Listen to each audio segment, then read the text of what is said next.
De droite à gauche, ce Parlement ne représente que la corruption. Vous, capitalistes, vous n'avez cessé de pousser la classe ouvrière à la misère. Et vous, communistes, vous avez cessé d'exploiter cette misère voulue par les capitalistes.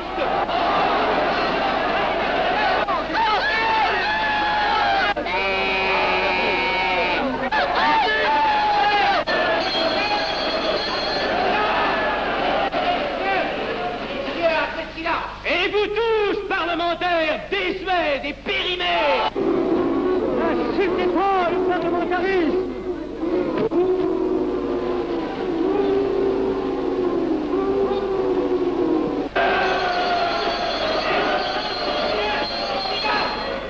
Est-ce que je vais lever la séance? Continuez, monsieur Garcet. Messieurs, je n'ai plus rien à dire. J'ai eu conscience de vous dire quelques vérités, peut-être désagréables, mais utiles. Non, ce ne sont pas quelques interruptions qui m'arrêteront.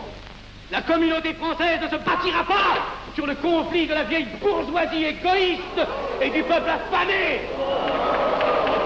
C'est pourquoi je ne voterai pas ce projet qui donne satisfaction au capitalisme international et serait le bon prétexte pour les communistes à accentuer nos divisions. Je ne le voterai pas. Je serai sans doute le seul à ne pas le voter, car il semble que par une étrange aberration, la Chambre tout entière soit prête comme toujours à trahir l'intérêt français au bénéfice de certains intérêts internationaux très particuliers.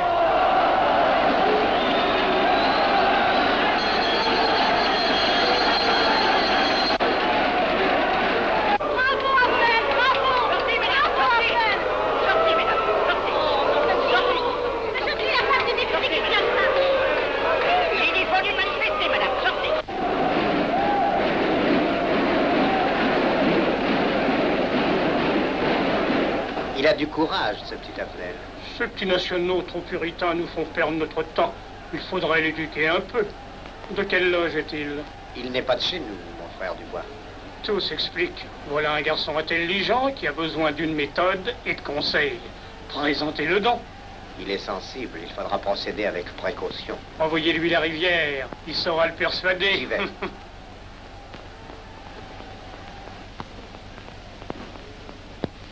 Mon cher vénérable, nous avons un service à vous demander.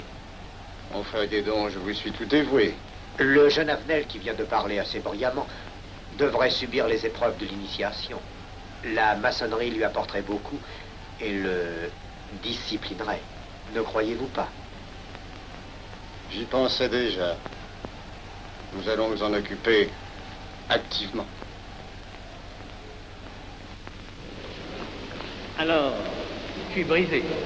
Comment avez-vous trouvé mon discours? Excellent. Vous leur avez dit de fort bonne vérité. Ouais, ça n'a pourtant servi à rien, ils ont voté le projet. Ça ne sert jamais à rien de dire la vérité. Les gens n'aiment pas la vérité. Ils préfèrent de beaucoup les mensonges. Vous êtes cynique. Non. J'ai une certaine expérience politique, déjà ancienne. À propos, voulez-vous venir un peu avec moi? J'ai quelque chose à vous dire. Volontiers.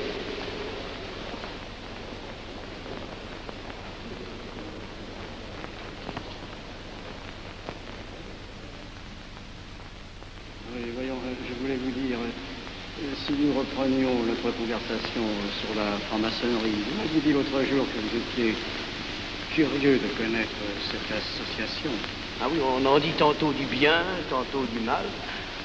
Je vous avoue que je n'aime pas beaucoup les sociétés secrètes. Ah, la franc-maçonnerie n'est pas une société secrète. C'est une société discrète. Pourquoi éprouves-tu tant de répugnance à me voir entrer dans la franc-maçonnerie? Cette association me semble suspecte. Il ne doit y avoir que des arrivistes là-dedans. Non, voyons, nous sommes peut-être aussi des braves gens, animés d'un idéal sincère. Le texte qu'ils m'ont donné est rempli de bonnes idées. Tu me diras que ça n'est qu'un programme affiché à l'entrée, mais il me paraît loyal. Tu es un honnête homme, mon chéri. Mais tu as un grand défaut. Ah, et lequel? Tu ne vois jamais le mal. Tu imagines que les autres sont bons comme toi-même. C'est pourquoi tu as toujours des déceptions. N'importe, je suis décidé à tenter cette expérience. Alors fais-la. Je souhaite me tromper. Quand vas-tu te présenter chez ces gens? Mercredi. Déjà.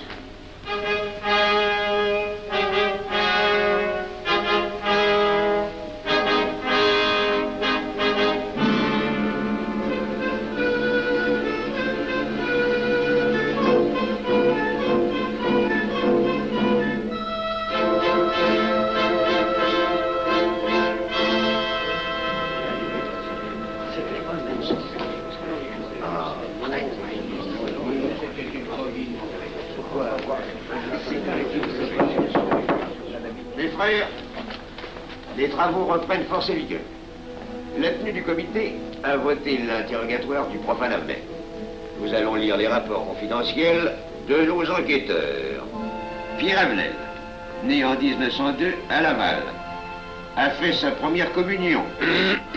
Oh, mon frère Valérie, je vous en prie. Mais déclare ne pas pratiquer régulièrement.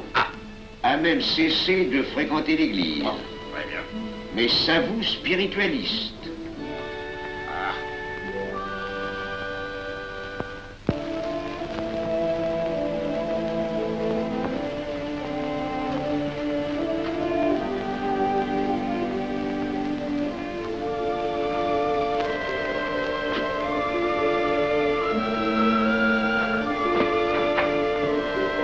Monsieur, voulez-vous me suivre? Permettez-moi de vous barrer les genoux. Mes frères, le profane Avenel, qui nous est recommandé par notre frère Gainsbourg, vice-président de la Chambre, est député. Cela ne nous impressionne pas. Nous devons surtout examiner ce qu'il pourra apporter à la franc-maçonnerie. Il nous faut des gens qui servent notre ordre et contribuent à sa puissance. Pour l'instant, il paraît afficher des idées nationales un peu trop absolues. Mais enfin, je voudrais vous prévenir d'une chose. Comme il est de notre intérêt de tenir en main un grand nombre de parlementaires, il vaudrait peut-être mieux ne pas lui poser des questions qui pourraient le choquer. On nous le signale comme assez sensible sur les questions spirituelles ou religieuses. Quand il aura travaillé quelque temps parmi nous, il aura évolué.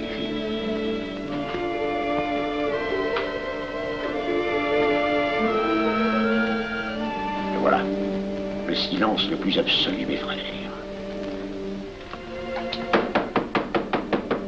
Qui frappe ainsi régulièrement à la porte du temple? C'est un profane qui demande à être interrogé, vénérable maître. Faites entrer le profane.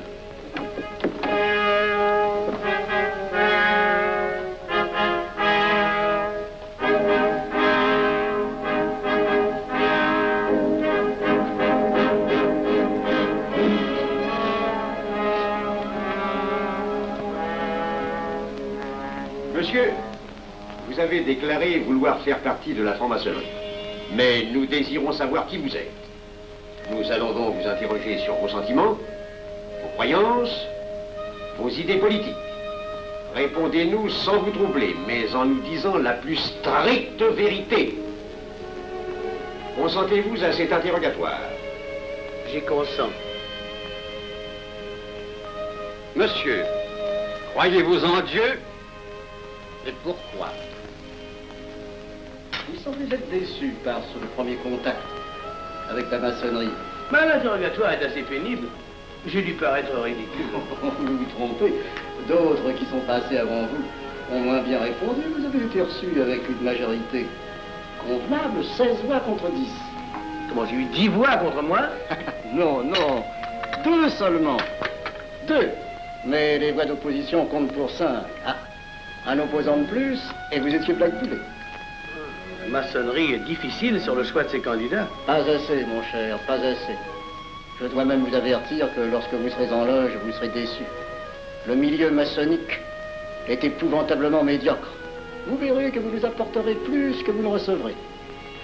Mais ces rites dont vous m'avez parlé, ces initiations mystérieuses... De bêtises. Il y en a qui y attachent un certain sens symbolique. La plupart des maçons rient eux-mêmes de ces vieilles pratiques désuètes. Seulement le jour de votre initiation, tenez-vous bien, les épreuves de la cérémonie ne sont pas commodes.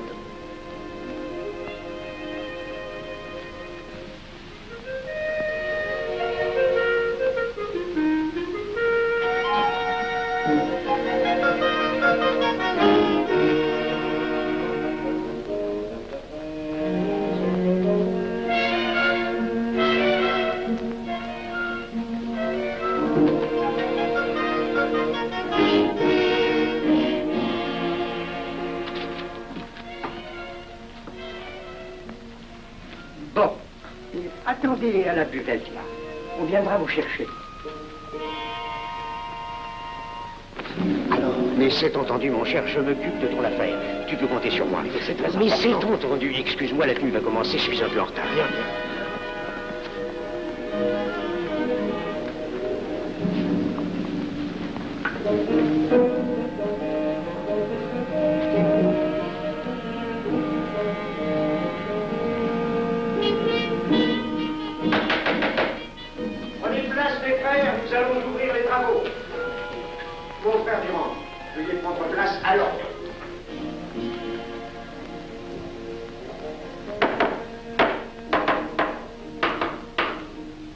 Frère premier surveillant, êtes-vous franc-maçon?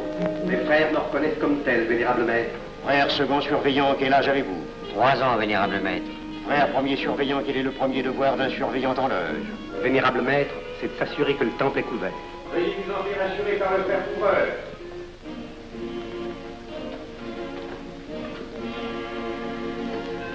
Le temple est couvert, vénérable maître. Frère second surveillant, quel est le second devoir des surveillants en loge? Vénérable maître, c'est de s'assurer que tous les frères présents sont membres réguliers de la loge ou visiteurs connus. Debout, et alors, mes frères? Frère premier et second surveillant, assurez-vous que tous les frères rangés devant vos colonnes sont membres réguliers de la loge ou visiteurs connus.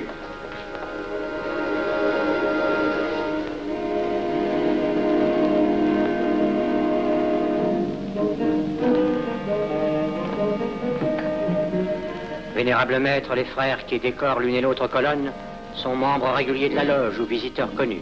Il en est de même à l'Orient. Frère premier surveillant, à quelle heure les francs-maçons opèrent-ils leurs travaux? À midi, vénérable maître. Quelle heure est-il, frère second surveillant? Il est midi, vénérable maître.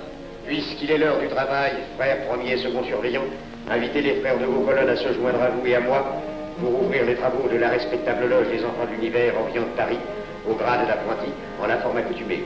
À moi, mes frères, par le signe, la triple batterie et l'acclamation.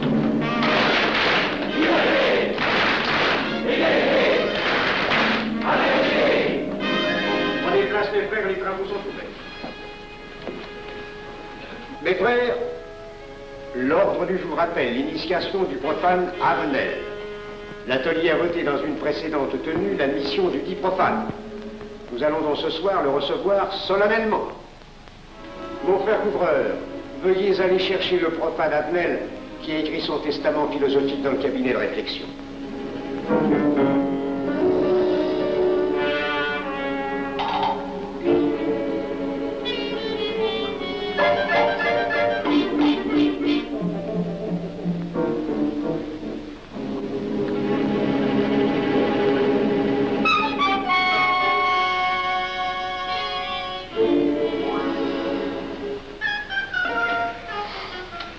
Rigolo leur truc.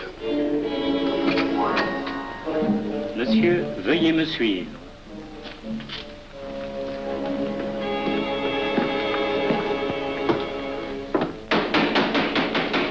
Qui frappe ainsi régulièrement à la porte du temple?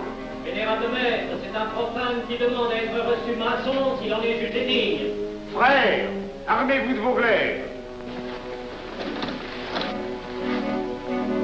Faites entrer le profane.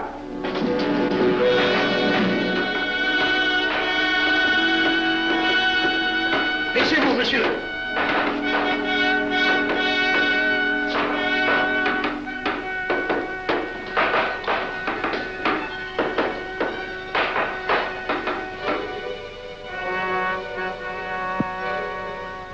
Monsieur, cette épée que vous sentez sur votre poitrine est toujours levée pour punir le parjure. Elle est le symbole du remords qui déchirerait votre cœur si vous deveniez traître à la société dans laquelle vous voulez entrer. Est-ce de votre propre volonté, en pleine liberté, que vous vous présentez parmi nous? Oui. C'est une institution qui ne procède que d'elle-même. Elle prend sa force dans la raison. Persistez-vous toujours dans vos intentions? Êtes-vous bien déterminé à vous soumettre aux épreuves, quelles qu'elles puissent être? J'y consens. En ce cas, confiez-vous à la main qui va diriger vos pas. Mais, comme il serait imprudent de s'imposer des obligations dont on ne connaîtrait pas l'étendue, il est de la sagesse de cette respectable assemblée de vous dire quels seront vos devoirs si elle vous admet dans son sein. Le premier est un devoir absolu de secret sur tout ce que vous pourrez entendre et découvrir parmi nous, ainsi que sur tout ce que vous verrez et saurez par la suite. Je dois exiger de vous un serment prêté sur la coupe des libations. Consentez-vous à le prêter? Oui. Frère expert, faites approcher le profane. Et vous, maître des cérémonies, apportez la coupe des serments. Présentez la coupe au profane.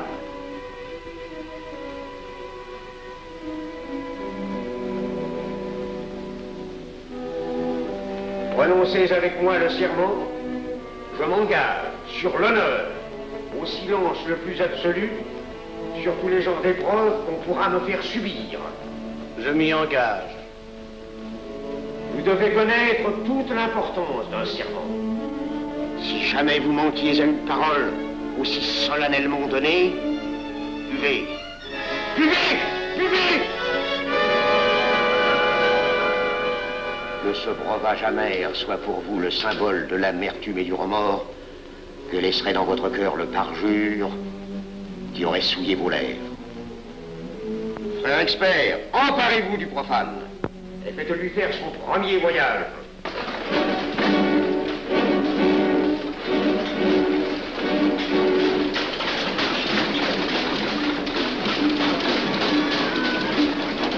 Là, c'est un profane qui demande à être reçu maçon. Comment ose-t-il l'espérer? C'est qu'il est libre et de bonne mœur. Puisqu'il en est ainsi, qu'il passe.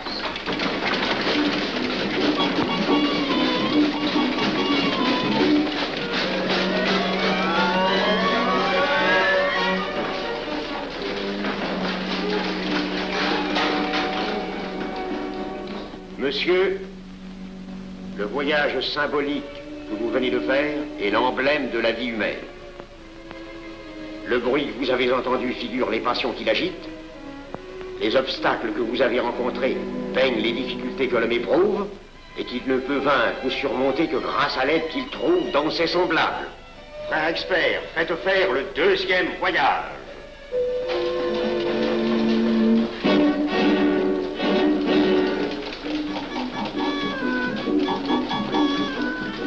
Qui va là? C'est un profane qui demande à être reçu maçon. Comment ose-t-il l'espérer? C'est qu'il est libre et de bonne mœurs. Puisqu'il en est ainsi qu'il passe, et qu'il soit purifié par l'eau.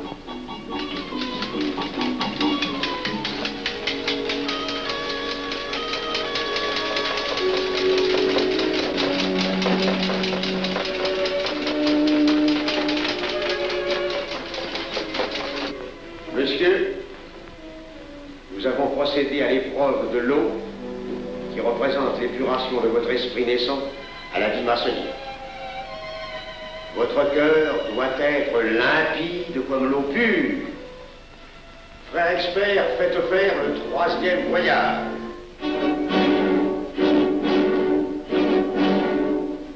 Qui va là? C'est un profane qui demande à être reçu maçon. Comment ose-t-il l'espérer? C'est qu'il est libre et de bonne mœurs. Puisqu'il en est ainsi qu'il passe par les flammes.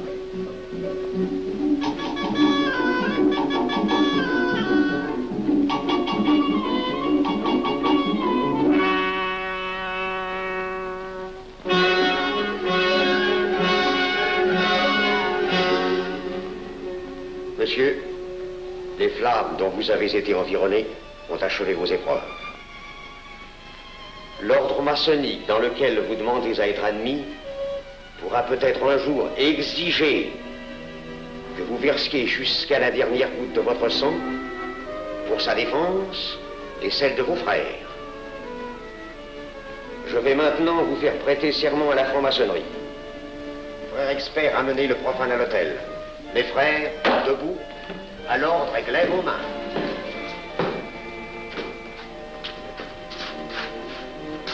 Moi, Pierre Avenel. Moi, Pierre Avenel. De ma propre et libre volonté. De ma propre et libre volonté. En présence de cette respectable assemblée de maçons. En présence de cette respectable assemblée de maçons. Je jure et promets solennellement. Je jure et promets solennellement. De ne jamais révéler aucun des mystères de la franc-maçonnerie qui vont m'être confiés. De ne jamais révéler aucun des mystères de la franc-maçonnerie qui vont m'être confiés. Quelle idée saugrenue ton mari a-t-il de se faire recevoir franc-maçon? Je lui ai déconseillé tant que j'ai pu, mais tu sais comme il est entêté. Il va se trouver dans un milieu d'arrivistes si médiocre. On l'a pourtant bien prévenu. Pourvu qu'il ne lui arrive rien. Il y a tant d'histoires qui courent sur le compte de ces sociétés secrètes. Ne t'inquiète pas, Pierre. Il saura se tirer d'un mauvais pas. Prudent. Pas assez. Monsieur, le serment que vous venez de prêter ne vous donne-t-il aucune inquiétude? Consentez-vous à le renouveler lorsque vous aurez reçu la lumière? Je le renouvellerai. Mes frères, nous allons donner la lumière aux profanes. Frère couvreur, préparez-vous à accomplir votre office. Que la lumière lui soit donnée à mon troisième coup de maillet.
Ces glaives que vous voyez tourner vers vous vous annoncent que tous les maçons voleront à votre secours si vous respectez et si vous observez nos lois. Mais ils vous annoncent aussi que si vous trahissez votre serment, vous n'échapperez pas à la vengeance de tous les frères répandus sur la surface du globe et qui ont juré de punir le parjure.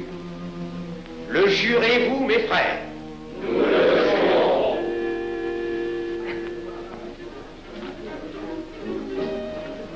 Mes frères, à la santé de notre nouveau frère. À votre santé.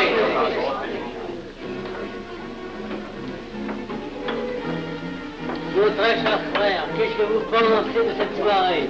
Eh bien, c'est curieux. Cette cérémonie est très impressionnante. Mon cher frère, pourrais-je vous laisser ma carte au cas où vous auriez besoin de mes services? Je vends de tout, de la bonneterie, des chaussures, du savon à des prix invraisemblables. Tu permets, mon cher Lévi-Stein? Je t'en prie. Mon frère Avenel, nous allons bientôt vous mettre à contribution. Oui, un de nos amis de notre loge voudrait un bureau de tabac. Le Grand Orient est submergé de monde en ce moment. Avec vous, ça ira peut-être un peu plus vite. Volontiers. Je vous remercie. Ah, dans quelque temps, je vous parlerai aussi d'une autre affaire. Depuis plusieurs années, j'ai droit à la Légion d'honneur. Je ne m'en suis jamais occupé, je n'ai pas voulu déranger nos amis pour ça. On leur demande déjà tellement de choses, n'est-ce pas? Vous m'aiderez? À votre service. Merci beaucoup. Alors, au revoir. Ah non, pas comme ça. Voyez-vous, des petits coups secs avec le pouce, là, comme ça. Pam, pam, pam. Essayez. Pam, pam, pam. Et ben voilà. Avec ce signal-là, on ouvre toutes les portes.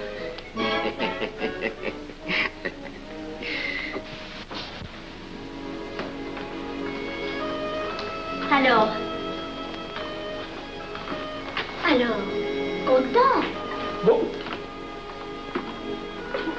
Tu as l'air contrarié. Oh non. Déjà déçu? Pas encore. Tu me raconteras la séance. Ah, j'ai juré de ne rien dire. Même à moi? Écoute, c'était pas ridicule. C'était étrange.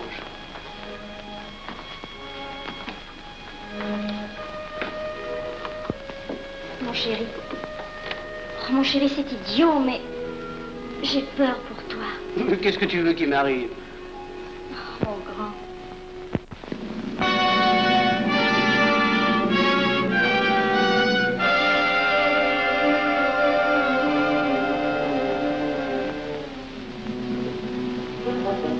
Mon très cher frère Avenel, vous êtes député. J'ai un service à vous demander. Lisez tous les détails sur la filouterie. Mon très cher frère, si vous pouviez m'obtenir cette place, vous me feriez plaisir. Mon cher, donnez donc un coup de téléphone au préfet, qu'il m'ôte cette contravention. Demandez la liberté, le scandale fascinateur.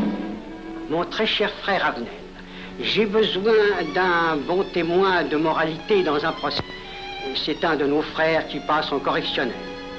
Il est bien un peu coupable, mais avec un peu d'appui. Et pour manifester cette solidarité maçonnique, je suis sûr que vous voudrez bien vivre. L'arrestation du banquier Charles Lévy. Le faille des banques coopératives. Un nouveau scandale financier. Il faut l'exclure, c'est une fripouille. Oui, évidemment, c'est une fripouille, mais puisque personne ne le sait, nous pouvons le garder parmi nous. Non! Mais je comprends très bien vos réactions, mon cher Avenel. Mais tenez, je vais vous citer un exemple. J'ai vécu pendant 20 ans en maçonnerie avec un frère que je considérais comme un escroc. Ben, je n'ai rien dit, parce que c'était un excellent maçon. Nous ne sommes pas du même avis.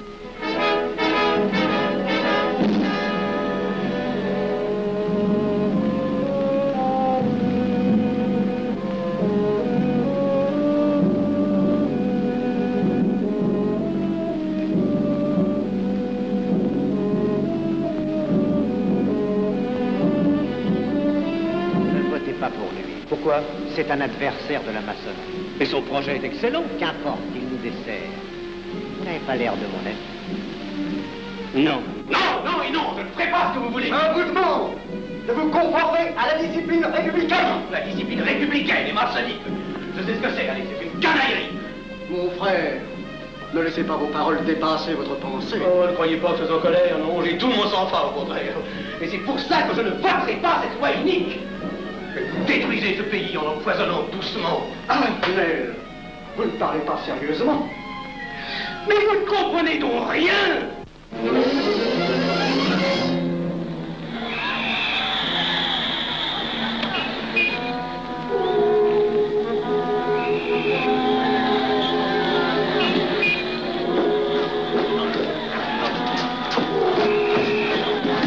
Que se passe-t-il? Regardez. Mais calmez-vous, mon vieux. Ce n'est rien. Rien.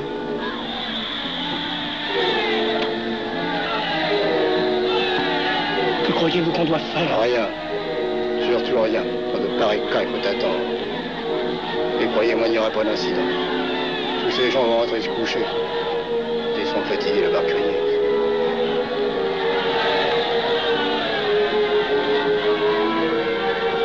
Qu'en pensez-vous, Arnel? Je voudrais être avec eux, place de la Concorde. Vous ne parlez pas sérieusement? J'ai pas envie de rire.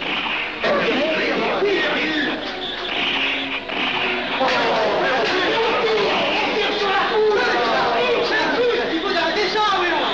Mais surtout, il faut arrêter ça.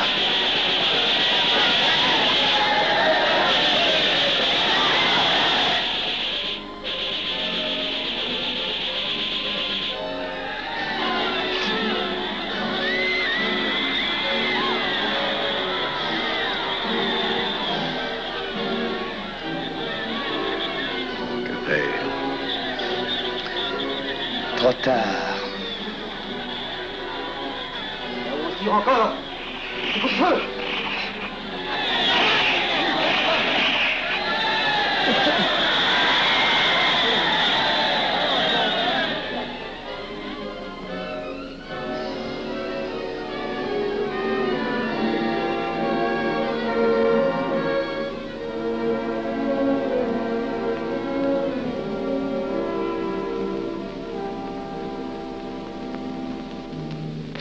Messieurs, nous avons établi définitivement la liste des membres de la commission d'enquête. Tout le monde est bien d'accord pour la soumettre au vote de la Chambre.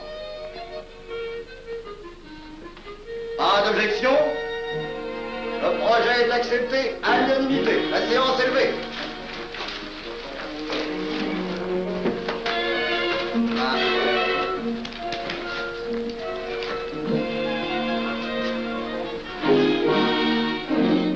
Que ça va marcher? Je ne prévois pas d'opposition.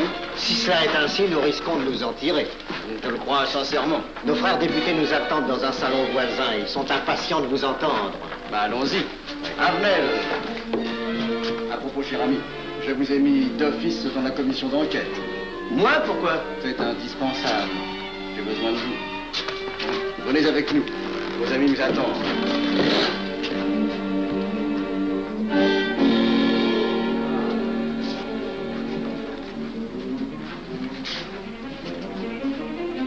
Mes frères, puisque nous sommes entre nous, je puis vous dire bien confidentiellement que nous allons traverser ces événements graves sans trop de dommages. La commission vient d'accepter tout à l'heure les listes que nous avons proposées pour la commission d'enquête. Beaucoup de nos adversaires en font partie, mais dans l'ensemble, les maçons sont encore en majorité. Rassurez-vous donc, ni la République ni la maçonnerie ne sont perdues. Elles ont traversé une crise grave. Elles sortiront renforcées de cette épreuve. Merci.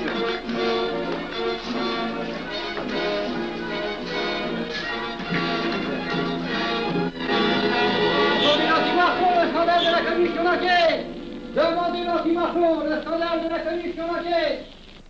Vous me demanderez successivement le Quai d'Orsay, la Banque de France, l'état-major, le secrétaire général du Parti radical socialiste, le temps usines d'aviation Guerlain. Bien, monsieur.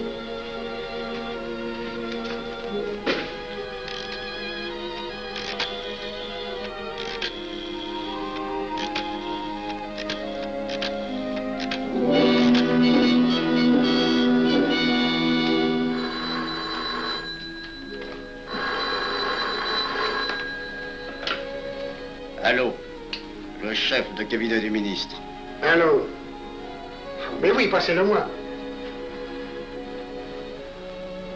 Lui-même, à vos ordres, mon très cher ami. Je ne peux rien vous dire par téléphone. Il pleut. Vous me comprenez? À merveille. Alertez tous nos amis à l'étranger. Qu'en aucun cas, on ne parle de nous. Silence. Compris. Allô, ici Général Maisonnat. À vos ordres, mon cher Larivière. Je compte sur vous, mon cher général, pour que l'armée ne varie pas politiquement. Elle doit rester divisée, avant tout. Ne craignez rien, j'ai déjà procédé à des changements importants. Tous les officiers suspects d'être contre nous ont été éloignés de Paris et séparés les uns des autres. Mes frères, il est indispensable de franchir cette mauvaise passe. Il ne faut pas trop de mouvement de bourse. N'est-ce pas, mon frère sous-gouverneur? Nous maintiendrons la monnaie. La presse de droite doit essayer d'attaquer la presse de gauche. Il faudra quelque temps pour donner le change. C'est entendu.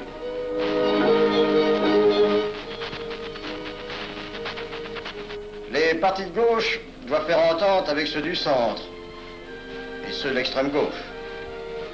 De la sorte, nous contrôlons le peuple. Bloc populaire. Mieux. Front populaire. Bien. Quant à vous, mon cher Garlet, j'ai reçu ce matin une communication de l'étranger. On lui demande d'envoyer immédiatement du matériel d'aviation en Espagne, moyennant quoi nous aurons tous les appuis politiques nécessaires. Même nos prototypes. Surtout nos prototypes. Ne croyez-vous pas que ce serait dangereux pour notre défense nationale? Faites ce que je vous dis.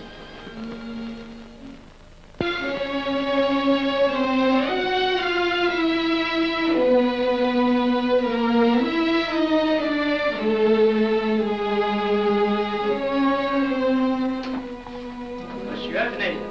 Faites entrer. Ah, bonjour, cher ami. Comment on va?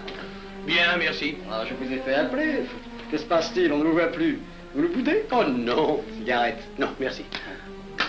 Dites-moi, pourquoi avez-vous refusé de faire partie de la commission d'enquête? Oh, j'ai beaucoup de travail en ce moment et je fais déjà partie d'autres commissions. Avenel, répondez-moi franchement. Ce n'est pas parce que nous avons eu l'autre jour une petite discussion bien fraternelle? Eh bien, justement, si. Je voudrais vous parler de la franc-maçonnerie. Ah, mais bien, voyons, mais bien entendu. Asseyez-vous. Ah. Alors? Ah. Je vous écoute. Eh bien, voilà, vous avez été mon présentateur, je vous dois une explication. Je suis décidé à déposer ma démission. Vous avez l'air d'avoir été déçu par la maçonnerie. Oh, pire, choqué. Pourquoi? Mais confessez-vous, mon vieux. Vous ne serez pas le premier maçon qui m'aura ouvert son cœur. Qu'est-ce qu'on vous a fait? Mais à moi, personnellement, rien. Mais je trouve ce milieu maçonnique... pourri d'arrivistes écœurants. Je vous l'accorde. Ah, je ne vous le fais pas dire. Oh, croyez-vous que je sois dupe? Alors, je ne comprends pas. Tant de vertus affichées sur le programme à la porte. Tant de mystères à l'intérieur pour ne cacher que ces petites combines, ces appétits de comitard. Je m'attendais à trouver des hommes dévoués, sinon supérieurs. Au lieu de ça, je n'ai rencontré que des quémandeurs de bureaux de tabac ou de décoration, ou alors des fripouilles qui cherchaient à m'utiliser pour échapper à des condamnations. En dehors d'eux, des phraseurs, des sectaires ignorant tout, ne connaissant rien de l'histoire de leur pays, rien de l'histoire du monde, rien de la politique, rien de la philosophie, rien. Ah, des cerveaux vides, mais des dents longues et des langues folles. Et c'est cela qui gouverne la France. Quel grade avez-vous maintenant? J'ai été initié à la maîtrise il y a peu de temps. Eh bien, si vous avez le courage de vivre encore quelques années dans la médiocrité des ateliers bleus, vous passerez ensuite aux ateliers supérieurs. C'est mieux? C'est autre chose. Voyons, vous êtes 33e, n'est-ce pas? C'est le grade le plus haut dans la maçonnerie. Mon petit Avenel, je vais vous révéler, quoique je ne le doive pas, ces fameux secrets maçonniques dont on fait tant de mystères. En maçonnerie, on cache tout aux petites gens. En bas, vous ne savez rien. En haut, vous commencez à voir un peu plus clair dans le jeu mondial. Moi-même, je ne suis pas totalement éclairé sur les intentions des dirigeants de notre ordre. Et quand je dis dirigeants, je me trompe. Il n'y a pas de chef chez nous. Il n'y a que des exécutants. Je suis un pion sur un échiquier, j'accomplis une fonction. Je reçois des messages. J'obéis. Je transmets. J'agis. Mais qui dirige? Personne. C'est beaucoup plus compliqué et simple en même temps qu'on ne pense. Qu'est-ce que la maçonnerie? Des groupes d'hommes qui se sont réunis aux quatre coins de l'univers pour enserrer le monde dans un réseau aux mailles infranchissables. Nous sommes 50 000 en France, 500 000 en Angleterre, 3 millions en Amérique, c'est peu. Mais c'est énorme, parce que nous formons un bloc uni d'une seule volonté. Nous rayonnons partout, nous commandons partout. Ici, 300 parlementaires sont francs-maçons. En Angleterre, le roi fait partie de notre ordre. Aux États-Unis, le président est 32e. Il n'y a pas un pays où nous n'ayons nos appuis secrets, nos hommes, nos banques, nos groupes dévoués. Et ceci n'est rien. Je ne vous montre là de la maçonnerie que la puissance physique. Il y a peut-être autre chose. Mais quoi? Une doctrine supérieure. Une antique expérience des forces du monde qui nous permet de pousser les peuples tantôt vers la vie, tantôt vers la mort, quand il le faut. La mort? Je croyais la maçonnerie attachée à la paix. À une certaine paix. Notre paix. Sinon,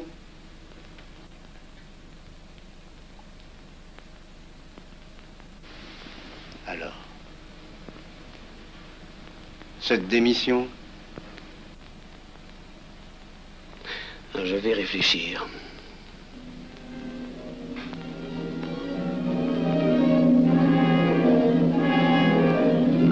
Alors, il n'y a qu'une solution, la guerre.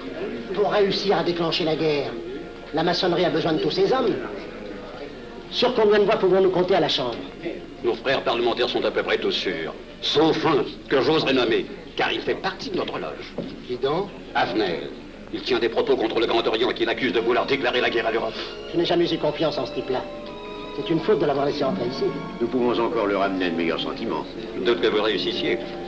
Qui sait? Nous avons peut-être les moyens pour ça.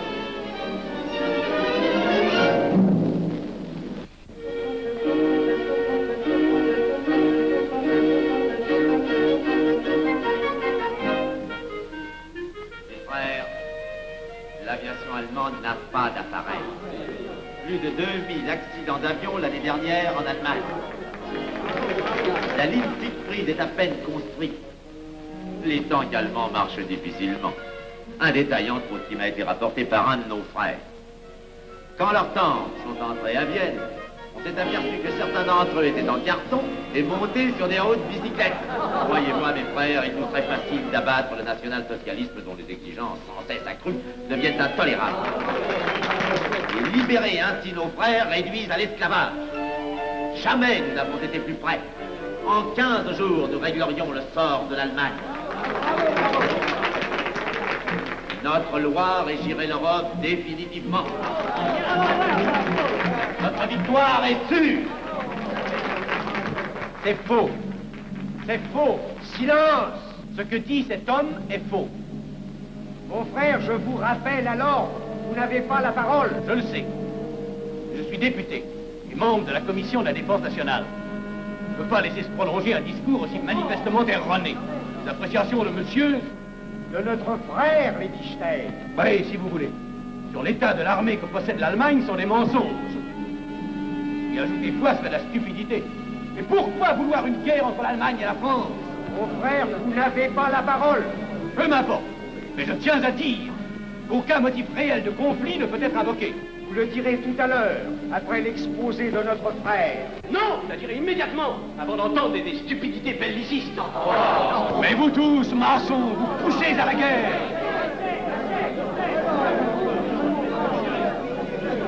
Pour que ce pays soit gouverné par vos lois, par les Juifs, et la maçonnerie surtout.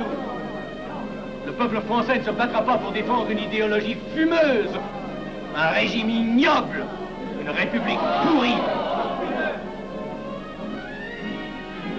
Mon frère Avenel, je vous prie de couvrir le temple.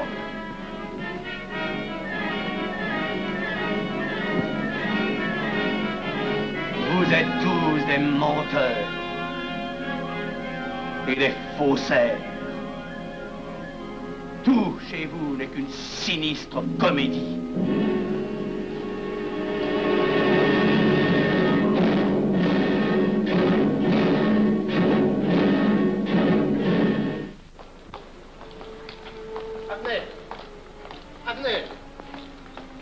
Avenel, excusez-moi, comme vous, j'habite Neuilly, c'est pourquoi je me permets de vous rejoindre. Oui, vous avez fort bien fait, mon frère. J'étais près de vous à la tenue. Je voulais vous féliciter. Oh, merci.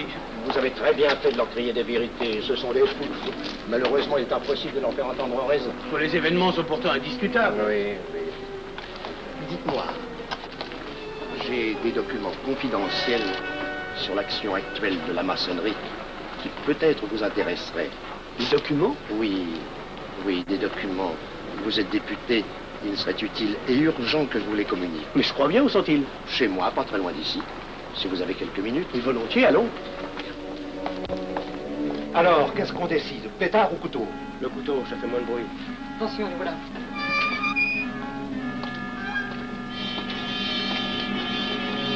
Un instant, je vais voir si quelqu'un...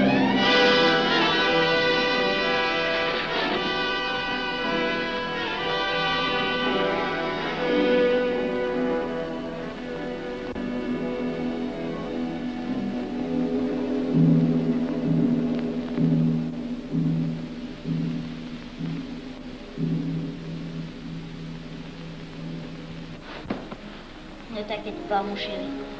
Tu guériras vite. Le docteur a dit maintenant que tu étais sauvé, à condition d'être sage.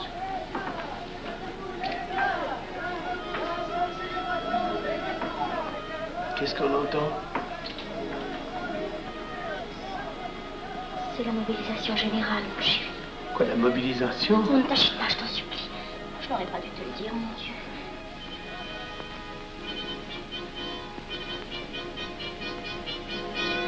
T'en fais pas, mon chéri.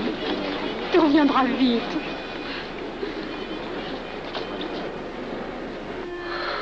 Les brutes.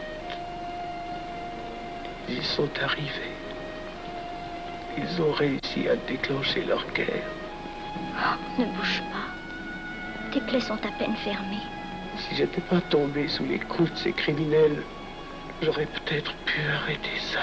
Mais non, tu n'aurais rien pu empêcher, mon chéri. Ces hommes sont plus forts que toi. Ils ne t'auraient pas manqué.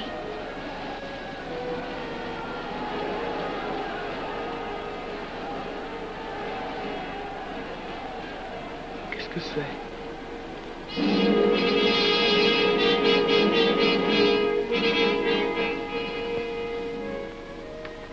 Les malheureux. S'ils savaient ce que je sais.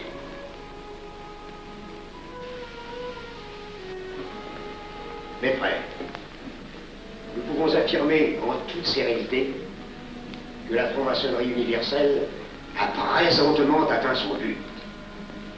Cette guerre qui est la nôtre est déclarée. Elle doit aboutir au triomphe de notre ordre. Il importe que le monde soit définitivement gouverné selon nos méthodes et par nos idées. Debout et alors. frère, premier surveillant, à quelle heure ferme-t-on les travaux? À minuit, vénérable maître. Quelle heure est-il, frère, second surveillant? Minuit, vénérable maître. Puisqu'il est minuit et que nous avons accompli notre œuvre, je déclare les travaux clos à mon coup de maillet. Retirons-nous en paix, mes frères, sous la loi du silence.